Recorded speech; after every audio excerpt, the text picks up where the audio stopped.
I do some legal work as an expert witness in lawsuits related to internet technology and internet marketing, and recently ran across a question in a deposition that related to SEO linking.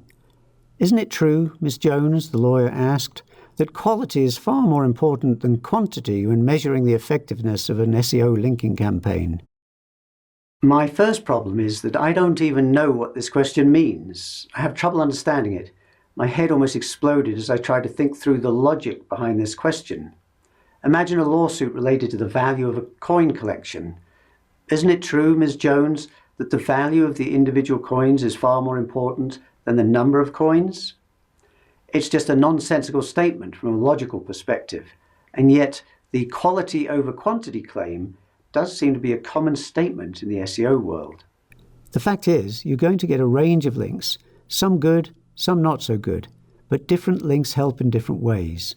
It's absolutely not true that only high page rank links help you, that only relevant links help you. Even low page rank and supposedly non-relevant links can provide benefits. As a great poet once said, "You can't always get what you want, but if you try sometime, you find you get what you need." So let's quickly summarize the ideal link, what you'd really like to get and almost never will. It's a goal, not a constant necessity. In SEO heaven, all links come from pages with a high page rank of 10, or a Moz rank of 10, a majestic citation flow of 100. Well, the chance of getting a perfect 10 is slim to none.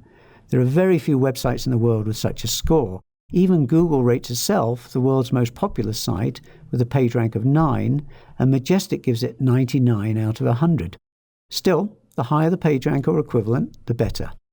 Of course, you also want pages with a high trust rank or high Majestic trust flow. We don't know the original seed sites used to figure out trust rank, but sites such as university websites and major newspapers are likely to be good.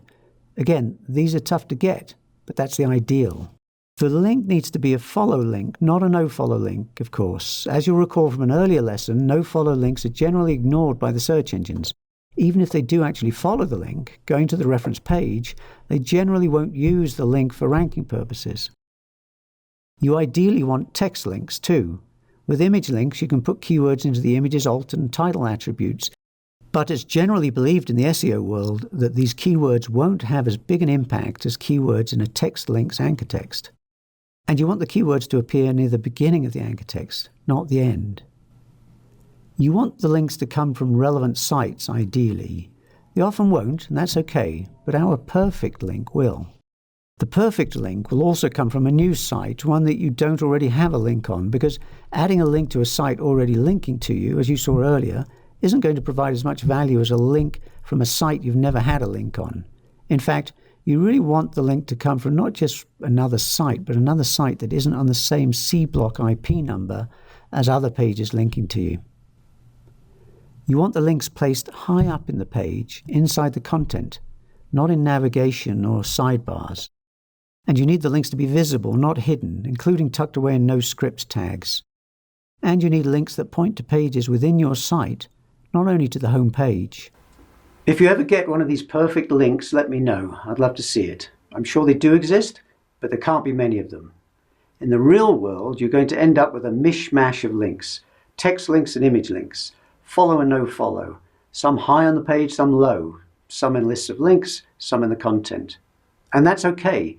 Many thousands of sites have done very well in the search results with just such a profile. And in fact, as you heard in the previous lesson, having too many near-perfect links can cause problems in itself. So how do you use all this information to your advantage? You often won't have much control over how links are created, but when you do have some influence, just keep these things in mind.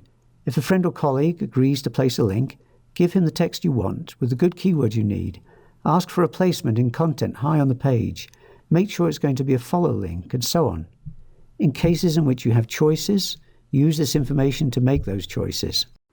Finally, I'd like to answer one common question I get from clients. How many links do I need? Well, you need as many as it takes to get the job done. Your mileage will vary. Some pages can be ranked with very few links. Some will need thousands. It all depends on how competitive your keywords are.